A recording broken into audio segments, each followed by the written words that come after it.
Magandang gabi po sa ating lahat. Para po sa ating Our Daily Words of Encouragement ay sa Psalm 122 verse 1. Ang sabi po ng Bible, I was glad when they said unto me, let us go into the house of the Lord. Yan po si Hari David.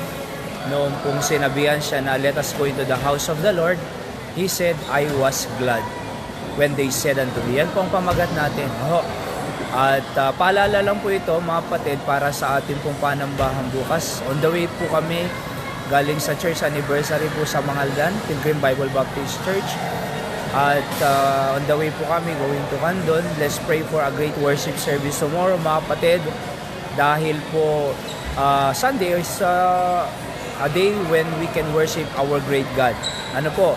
And kaya nga nung in-invite po si David papunta sa house of God, ang respond niya ay, I was glad. When they said unto me, let us go into the house of the Lord. Tomorrow is worship day in the house of the Lord. At naway meron din po tayong katulad ni Hari David na kagalakan, yung kanyang attitude na naging masaya siya noong alam niya na merong silang gagawin, panambahan sa house of the Lord. Po.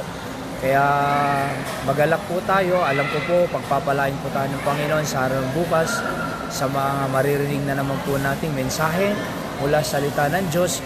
At naniniwala po ako na magiging blessing po at malaking tulong po ito para sa pag-build natin ng godly family. Alright? So let's pray for our great worship service tomorrow upang tayo po ay patuloy na pagpalain po ng ating Panginoon. Ano po? Magalak po tayo, huwag po tayong malungkot. By the way, tag-ulan po ngayon, huwag nating panalangin na hindi umulan bukas. Kundi ang ipanalangin natin ay kahit maulan, ay meron tayong maayos na puso upang sa ganun pupunta pa rin tayo sa bahay-sambahan mga kapatid. And kasi kahit naman maayos ang panahon, kung hindi maayos ang ating puso, hindi pa rin pupunta sa simbahan.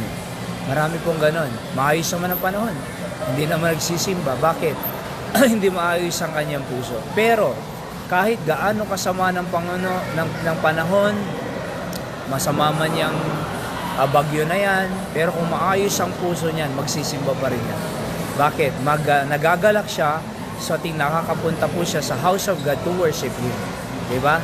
At sabi ng Bible, we prioritize God and God will also prioritize us. Ano po? Yan po ay taught doon po sa Matthew 6:33. Seek first the kingdom of God and His righteousness, and all these things shall be added unto you. Okay? So, God bless po. Panalangin po natin ang maayos na puso bukas ng Diyos pong magbigay sa ating maayos na kaisipan at puso upang pupunta pa rin po tayo mananambahan sa ating pong Diyos. Magandang gabi po sa ating lahat.